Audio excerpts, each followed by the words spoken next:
Muchas gracias. Quiero charlar un poquitito con vos, tal vez de cosas que nunca charlamos, pero por el tema de, no sé, la vorágine del laburo o por otras cuestiones, pero me parece que es un buen momento para conocerte y tal vez para que te conozcan de un lugar que yo tal vez te conocí a través de un libro. Y esto te lo cuento. Hace un año me regalaron para mi cumple un libro que vos conocés muy bien, que es La Marea Sindical. Y, Sí. y en ese libro, a medida que lo iba leyendo, yo no sabía que hablaba de vos, conociéndote, pero no sabía, me puse a leerlo y en cada historia de las compañeras sindicalistas, viste que uno encuentra un cachito de tu propia historia, de tu propia vida, de tus experiencias. Entonces, cuando llegué al capítulo tuyo, que lo denominó Tali Goldman, es la autora de este libro, que habla de esta ola de la marea sindical, del sindicalismo y el feminismo y demás, con el que yo me siento relativamente identificada con alguna de sus banderas, pero en su mayoría con todas. Y llegué al capítulo tuyo. Y ahí descubrí y conocí una Vanessa militante desde muy chica, que hacías trabajo social, que ahí conociste al Cuervo. Yo no sabía que eras de Mercedes. Sí, sí, sí. Bueno. El Cuervo no es de Mercedes, Guado es de Mercedes. Perdón, Guado, lo conociste ahí trabajando en un merendero. Y yo te quería preguntar, como primera pregunta para hacerte, es, de esa Vanessa, si tenés que volver tu mirada para atrás, no el tiempo atrás, sino tu mirada para atrás, es esa Vanessa que trabajaba en ese merendero que se llama los Pampitas, o se llamaba Los Pampitas. Por cómo está contada la historia, sé que para vos debe haber sido importante como un punto de partida o un montón de cosas. Esa Vanessa que soñaba con cosas para el país, ¿en qué cosas pudiste cumplir y qué cosas todavía te quedan que las querés seguir soñando? No, creo que todas me quedan por cumplir porque no son, por lo menos esos sueños o cómo uno empieza a militar, ¿no? Como uno empieza a militar, cómo te empezás a comprometer con algo más que tu propio futuro, sino el futuro de una población, de una sociedad, de un país, de la humanidad misma, ¿no? Hacia dónde querés vos que vaya esa humanidad. Y la verdad que yo siempre lo digo, el sentimiento que tuve cuando empecé a militar lo emparento mucho al sentimiento que tuve como cuando fui madre. Ajá. Porque es un sentimiento que te coloca fuera de vos mismo, fuera de vos misma, porque en realidad, crees y te das cuenta que es la realización de la sociedad lo que te va a hacer feliz. No hay una aspiración personal en eso, y por eso el trabajo es arduo y bueno. Es continuo, no es algo que se cumple en un momento. Siempre. Claro, que no es que se cumple en un momento. Claro, claro. Bueno, la justicia social, la igualdad, el respeto, una sociedad que prime el amor y bueno, creo yo que todo eso se relaciona con el peronismo y se relaciona con las banderas del peronismo. Totalmente. Y que tal vez cuando yo empecé a militar no lo concebía tan así, siendo que vengo de una familia peronista. Sí, pero el 2001, o sea, había una decepción social, sí. Yo soy parte de esa generación. Y bueno, un reencontrar con esos valores del peronismo fue claramente el gobierno de Néstor. El gobierno de Néstor en el 2003. Y bueno, me parece a mí que esos valores siguen vivos y siguen vigentes si seguimos militando por exactamente lo mismo, ¿no? Vos lo contás ahí en el libro, pues se lo contás a la autora, y como que te quedó, y evidentemente nos marcan en la vida ciertas situaciones, el despido de tu viejo, en realidad una situación donde empieza a repuntar después, entrado los 2000, y la identificación con un proyecto que te fuiste involucrando desde un lugar gremial. Por eso es que de algún lado, bueno, yo me identifico, yo no empecé militando en un partido, por más que mis viejos son peronistas, y eso de militar en los barrios, ¿viste? Cuando uno lee las historias de otros, se te presentan las propias, el valor por el otro, por cuando ves la realización del otro, porque al otro le va mejor, y bueno, eso inculcado por los viejos es mucho mejor, ¿no? Así que yo quería traer esta historia y para los que quieran y que les guste, este libro está bueno porque va contando la historia de las compañeras desde sus lugares y desde su militancia, que en realidad es una militancia continua. Después la visibilidad es otra, ¿no? Sí, sí, sí, totalmente, totalmente. Mira, yo creo que milité como en un barrio, que era mi propio barrio, yo vivía a 10 cuadras del barrio donde militaba. En la universidad, cuando estudié Derecho, y el lugar donde decido quedarme para siempre es el sindicato. El sindicato. Definitivamente, o sea, si vos me preguntás qué soy una militante, una trabajadora, una defensora de la cosmovisión que tenemos desde el trabajo en el sindicalismo argentino y una militante sindical. Porque, bueno, por lo menos esto es algo muy personal, pero es el ámbito donde muchas veces sentís que con pequeñas cuestiones, que con una organización fundada, creada y sostenida por quienes trabajan, cómo todos los días le podés mejorar y ayudar un poco a un trabajador, una trabajadora a solucionar sus problemas grandes, medianos y pequeños de la vida. Y hay una cosa esa muy satisfacción, ¿no? Sí, y hay una cosa muy familiar en el sindicato. En el sindicato somos una familia, o sea, podemos tener distintas líneas internas, pero hay una cosa que es la protección de esa hermandad sindical, que es la hermandad de quienes trabajan, en definitiva, que se cristaliza en una organización. Así que a mí es el ámbito que yo amo militar sindical. Y yo te llevo ahora a lo que seguramente nos preocupa, te preocupa por este doble rol que hoy tenés, conducir una federación, pero por el otro lado, por supuesto, el cargo que te enorgullece seguramente, que es el de ser diputada nacional, y estar en un lugar, que yo lo decía, es un lugar tan anhelado de las mujeres hacia otras mujeres, es decir, el que presidas la comisión de trabajo en la Cámara de Diputados, yo sé que por supuesto que es un logro tuyo y está buenísimo, pero nosotros lo sentimos las mujeres como un logro de las mujeres sindicalistas. Yo en algún momento te lo dije, te lo repito, porque para mí es un orgullo que estés presidiendo la Comisión de Trabajo.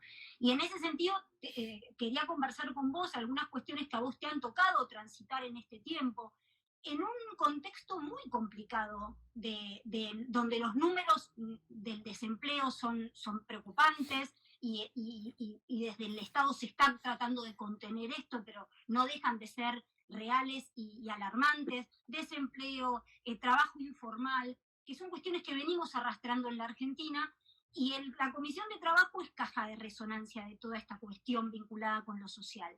Entonces, te tocó transitar el proyecto de teletrabajo, ahora seguramente también, y lo mezclo porque desde algún lugar me parece que tiene que ver con el tema que va a transversalizar estas charlas, que tiene que ver con el trabajo y con la igualdad, que es el convenio 190 de la OIT, que es el que habla de la violencia y el acoso en el mundo del trabajo, o sea, las cosas que nos afectan a los trabajadores. ¿Cómo fue esto de transitar como presidenta de la comisión y estar transitando esta situación y esta ley de teletrabajo, por ejemplo, que te tocó de alguna manera liderar el debate? Bueno, yo creo que primero es la primera vez que una mujer preside la Comisión de Legislación del Trabajo en la Cámara de Diputados de la Nación. Y obviamente que yo no lo siento para nada personal al espacio y al lugar, es colectivo, es sumamente colectivo. Y lo siento como que es un lugar que nuestro bloque le reconoció a los diputados y diputadas de extracción sindical. Y eso es para resaltar y es para valorar y es para ponderar, porque se valora la participación y la integración en nuestro movimiento de la pata sindical, de la línea sindical, y eso es la defensa de los trabajadores y trabajadoras. A mí me parece fundamental porque no es una cosa menor, digamos, no es una cosa menor porque es una cuestión de definición política e ideológica. Y el ámbito que posibilitó, lo que posibilitó que se diera la discusión de la ley de teletrabajo, fue que hubo un impulso, yo siempre digo esto, hubo una interpretación acertada de una necesidad social.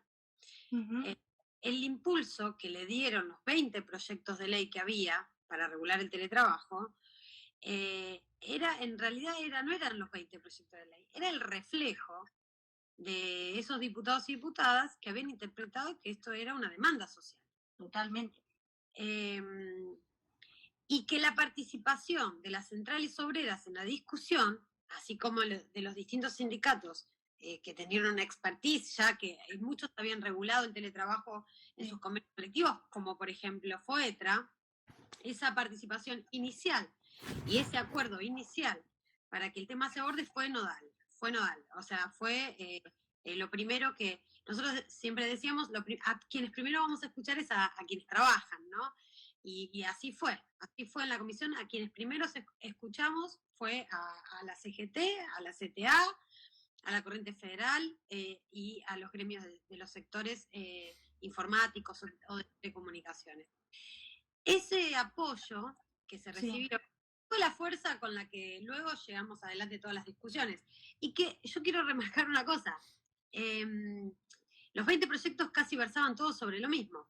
Exacto. Entonces, a veces, además de presentar el proyecto de ley, lo que hace falta es encontrar el momento adecuado y los consensos necesarios para avanzar en el tema. Yo quiero valorar algo que me parece que es importante lo que estás diciendo. Tampoco es un proyecto de ley del Ejecutivo.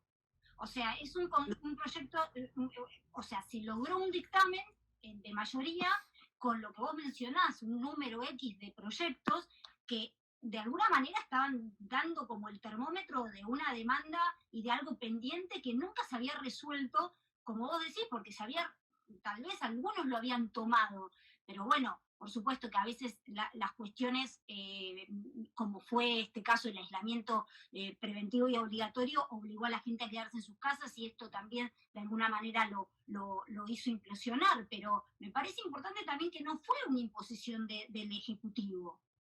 No, de hecho el Ejecutivo fue invitado a exponer, fue el Ministerio de Trabajo y el Ministerio de las Mujeres, y apoyaron también el proyecto, o sea, fue una iniciativa parlamentaria. Exacto. Y el dictamen, yo te digo, fue casi de unanimidad, no de mayoría. Hubo un solo diputado que no suscribió el dictamen. Uno solo. Y luego fue votado en el recinto por todos los bloques. Entonces, después, ¿qué sucedió? Y después hubo algo que fue el lobby empresario exagerado y portando mucha ignorancia, porque muchas de las cosas que planteaban no estaban así escritas en la ley. Y yo te hago una pregunta, porque viste que vos sabés que yo provengo de un gremio que es estatal. A nosotros nos hubiese gustado de alguna manera, igual tenía que salir. Obviamente que la idea es que saliera con presupuestos mínimos, en algún momento se habló. A nosotros nos hubiese gustado que se hablara del sector público desde algún lugar. Esa fue una demanda que se hizo en su momento. Después, bueno, ahora lo tendremos que resolver en los convenios, pero ¿cuál fue el motivo por el cual esto no se incluyó? Bueno, docentes también, charlamos vos con sabés que yo también soy del sector público, digamos, de otro poder del Estado, que es el Poder Judicial, y yo estoy totalmente de acuerdo con vos. De hecho, en el Consejo de la Magistratura, en la Comisión de Reglamentación, que también la integro, reglamentamos el teletrabajo. Reglamentamos el teletrabajo con fundamentos muy parecidos a los de la ley. A los de la ley, claro. O sea, el día que se votó, o 2 días antes, 2 días antes de que se vote en Senado, lo estábamos resolviendo en el Consejo de la Magistratura Porque hay Nacional. voluntad política también, Vane, ese es el tema. El tema es que cuando Bueno, no la hay, ahí se dificulta, claro, sí, exactamente. Para responder a tu pregunta, básicamente, Sí. consultamos a los principales gremios del sector público o de la administración pública nacional, y tanto de un lado como del otro consideraban que no, que aparte hay una cosa muy cierta en esto, a ver, nosotros estábamos modificando y modificamos la ley de contrato de trabajo porque hicimos integrar esta modalidad a la ley de contrato de trabajo. El empleo público se regula, por lo menos la Administración Pública Nacional, y por analogía se aplica la misma norma por la ley de empleo público.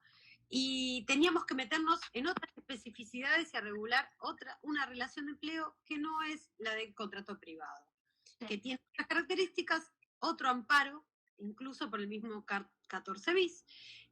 Hay otro sistema de estabilidad y otros problemas también. Sí, por supuesto. Y problemas históricos como es, digamos, la situación de inestabilidad laboral o el fraude laboral o la falta de planta permanente, como suele decir, ¿no?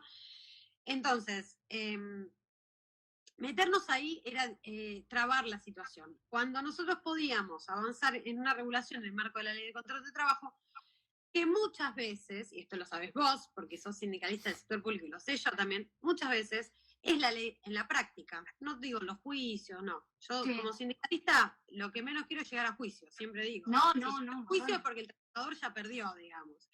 En la práctica, la ley de contrato de trabajo la solemos aplicar a las relaciones laborales al interior del empleo público. Por analogía, por ley más benigna, algunos institutos de la ley de contrato de trabajo solemos aplicarlos o los hemos traducido en los convenios colectivos, que yo sé que ustedes tienen convenio colectivo, que nosotros también tenemos convenio colectivo. Bueno, hay que hacer eso. Hay que aplicarla por analogía a donde podamos, llevando, digamos, la discusión a la instancia convencional por parte de los sindicatos. Y no quería dejar de mencionarte, posiblemente la semana que viene se empieza a discutir en las comisiones, y una de las comisiones que se va a girar es a la tuya, la de trabajo, el convenio 190. ¿Qué perspectivas le ves de poder aprobarlo rápidamente? Bueno, ahí, Carla, vos sabes muy bien, hay un consenso enorme con aprobar la ratificación del convenio 190. Tiene giro cabecera relaciones internacionales y vamos a hacer una comisión conjunta, nos vamos a juntar el martes a las 18 horas en una informativa, pero hay una obstrucción que está haciendo el bloque de Cambiemos, que fíjate cómo se materializa en esto. Tenemos que ratificar un convenio internacional y el bloque de Cambiemos no habilita el tratamiento de los temas en el recinto porque no quiere tratar el protocolo de actuación para las sesiones remotas o telemáticas. Pero vos decís que no va a haber posibilidad íbamos a convocar a una comisión para dictaminar, y en función de que no está queriendo avanzar en la aprobación del protocolo, no podemos dictaminar. Sin protocolo no podemos dictaminar. Que se cambie de decisión ahí, o sea, es una barbaridad. Es un tema de voluntad política, volvemos a insistir, me parece que hay un compromiso que se estableció allá en Ginebra con un laburo enorme del movimiento sindical argentino, que fue parte necesaria. Bueno, lo hemos charlado juntas, cómo ha incidido la Argentina en la aprobación, en el momento en la aprobación del convenio 190 el año pasado en la OIT. Bueno, yo no quiero dejar de preguntarte algo que me gustaría que lo compartas. Bueno, primero, me parece que esta situación que estamos viviendo, este contexto también de pandemia, y no quiero dejar de mencionarlo, hace que se hayan visibilizado, y por eso es enorme el avance de haber incorporado dentro de teletrabajo esta mirada de género, mirada de cuidados, tareas de cuidado y demás.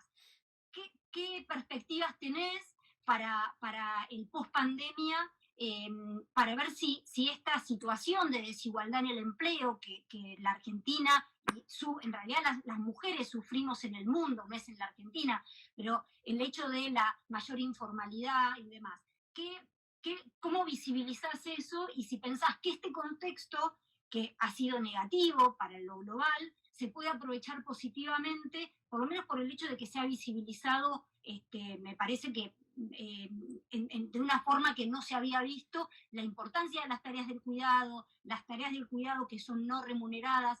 ¿Ves que hay una perspectiva positiva dentro de este contexto para ver si se puede avanzar en esta desigualdad y lograr mayor equidad?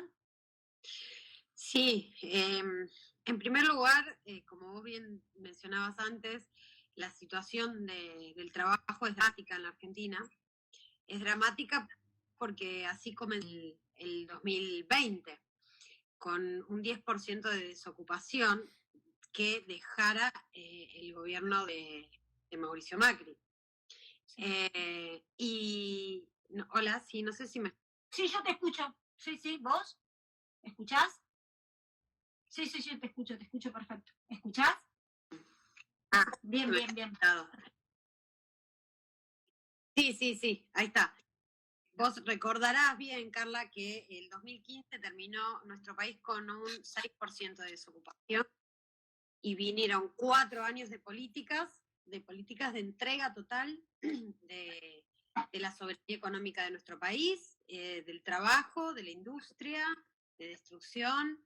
O sea, Macri no es que es un mal expresidente porque abandona a los argentinos en el peor momento. Macri abandonó a los argentinos cuando era presidente.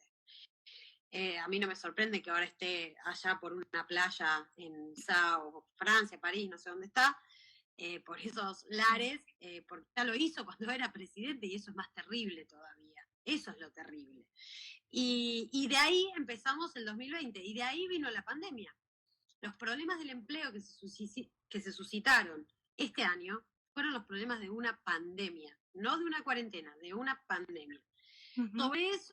Sobre eso yo lo que noto es una batería de medidas políticas impulsadas por el gobierno nacional, compartidas por las provincias argentinas, que fueron destinadas a mantener la unidad productiva. Es decir, créditos a las pequeñas y medianas empresas con tasa cero, muchas con tasa cero, el ATP que soportaba el Estado, el 50% del salario, el IFE, bueno, toda una batería de medidas destinadas a evitar perder, que se rompa esa unidad productiva, que se cierre esa pyme, etcétera, etcétera. Así todo no alcanza.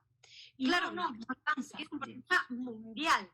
Entonces, y aparte que nosotros no empezamos, repito, empezamos esta pandemia con una pandemia anterior, que era la económica de Mauricio Macri. Entonces, sobre eso yo lo que noto es esta voluntad política bien clara que coloca a la Argentina en los mejores países que han tomado medidas para proteger el empleo, lo dicen en las centrales internacionales de trabajadores, vos lo sabés porque ustedes son muy internacionalistas en APOC,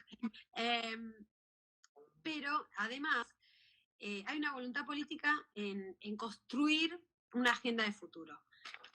Y los cuidados son centrales en esta agenda. El gobierno ha hecho una mesa interministerial para abordar el tema de cuidados, y ha emitido un documento que en su enorme mayoría lo comparto y que enfoca el tema en el trabajo. Esto es fundamental enfocar el tema en el trabajo. Y lo veo con buenos ojos. Nosotros tenemos aparte un análisis de mujeres sindicalistas, que es nuestro tercer cuadernillo, que hago un poco de chivo, pero que lo hemos llamado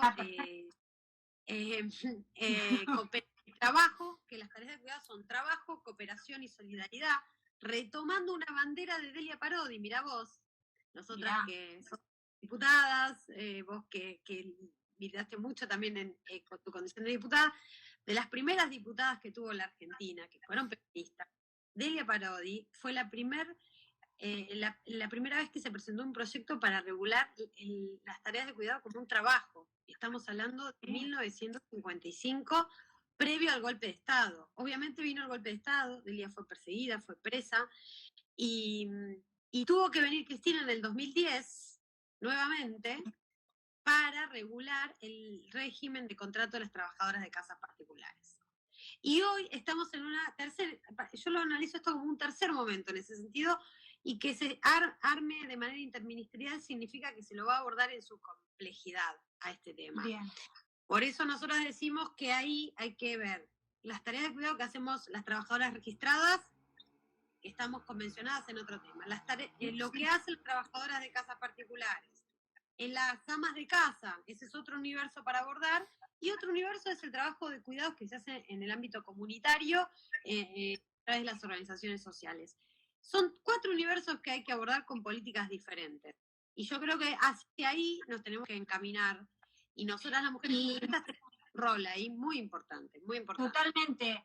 Yo te escuchaba y no dejo de pensar en todas esas mujeres, porque en su mayoría son mujeres que esta situación las dejó fuera del mercado, que ya estaban en realidad informalmente trabajando, pero que fueron como despedidas directamente, o sea, desplazadas absolutamente, aprovechando muchos esta situación de pandemia. Que lo que vos bien decís es verdad, acá no es el tema de la cuarentena. La cuarentena es una consecuencia necesaria para una situación que la verdad que nos atravesó a todos, pero no a todos nos agarró parados de la misma manera. Y por eso que me parece que estas medidas del Estado, de un Estado que contiene, que protege, son no necesarias, imprescindibles para contener una situación que de otra manera y otro actor no lo puede contener. Es el Estado o nada en este momento.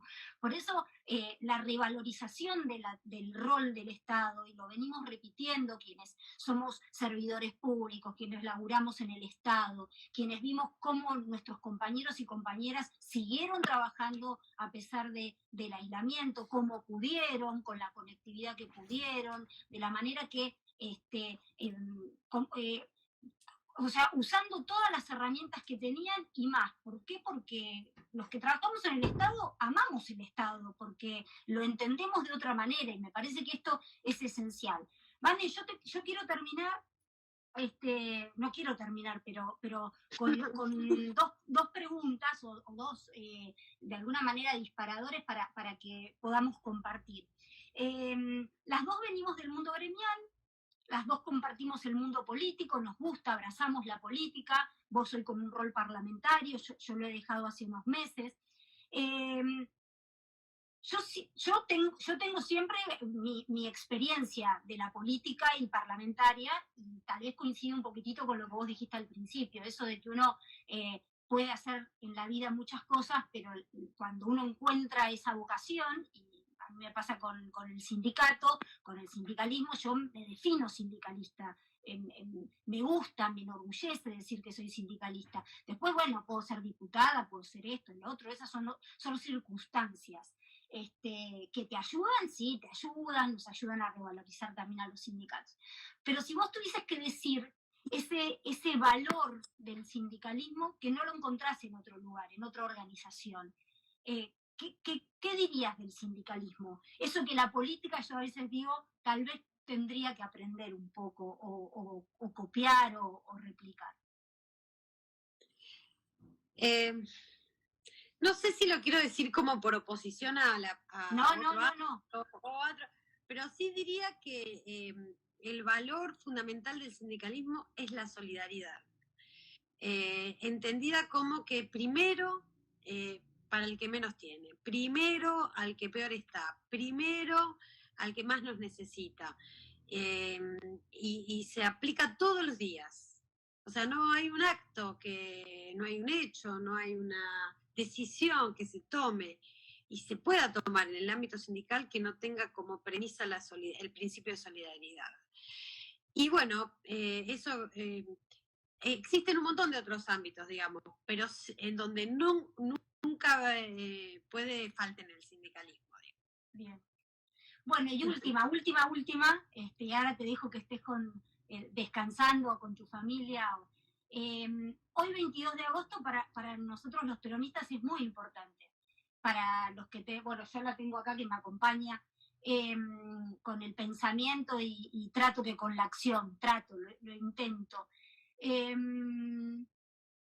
Sacando, o sea, dentro de la frase que ella pronuncia, dice que no abandona la lucha, sino los honores, ¿a qué nunca renunciarías? Primero quiero decir algo. Ayer tuvimos una charla con una compañera sobre precisamente el considerar al 22 de agosto aquel cabildo abierto, el 22 de 1951, un cabildo abierto donde la CGT convoca a casi 2 millones de personas que van a proclamar Evita como vicepresidenta y la fórmula Perón. Y yo creo que renegamos de llamar a ese hecho histórico, un renunciamiento. Ese fue un hecho donde por primera vez una enorme cantidad de gente, que hoy imagínate, ¿te acordás los 1 de mayo que convocaba el Negro Moyano a celebrar en la 9 de julio y metía 500.000 personas y no lo podíamos creer? Sí, pero hay que pensar 2 millones. Exactamente, solo pensar eso, y en otra época, con comunicaciones de otro tipo, estamos hablando en 1900. Eso que me dice mi viejo siempre, vos pensás esta plaza, pero sí, tanto triplicada, cuadruplicada. Bueno, esa cantidad de gente, proclamar a una mujer para integrar fórmula presidencial en el año 1951, y a qué mujer. Hoy es un día fundamental para recordar. Abierto donde, porque eso lo convocó la CGT, ese cabildo abierto lo convoca la CGT, se quedan hasta pasadas las 10 de la noche. Ese diálogo entre Eva y el pueblo, ¿no? Buenísimo. Es maravilloso. Y ella después recién renuncia así en el discurso que pronuncia el 31 de agosto por la radio, que sale por Radio Nacional, por Cadena Nacional, dice eso: yo no renuncio a nada. Si me preguntás. Bien, ahí está. No, bueno. renunciar no. En todo caso, tomar decisiones. Pero renunciar, no. Bueno, quería traer este día a la memoria nuestra, que tan sentido para nosotros, para los que tenemos,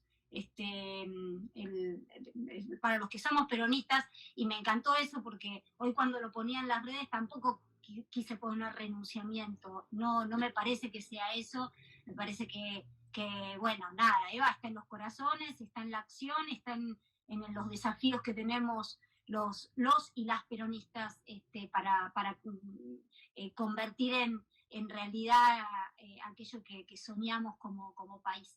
Así que bueno, nada, despedirte, Vale, agradecerte enormemente y bueno, te dejo las últimas palabras para que saludes a toda la hinchada que tenés ahí. Bueno, gracias a vos, compañera querida. Gracias por la invitación, y siempre me voy a acordar que empezamos trabajando juntas en el Congreso siendo parte de 2 bloques diferentes. Sí. Cuando llegamos a lo que yo denomino la reforma laboral encubierta allá por el 2018, me acuerdo. que te acordás, el macrismo quería meter precisamente el teletrabajo, adentro. Pero en otro contexto, sí. Sin regular. Me acuerdo siempre. Y ahí nos unimos fuerzas con las mujeres sindicalistas, así que bueno. Ahí hubo mucha fuerza de las mujeres, es verdad. Bueno, te mando un abrazo y un saludo a todos y a todas, y gracias por los comentarios que los estoy leyendo acá. Sí, divinos todos.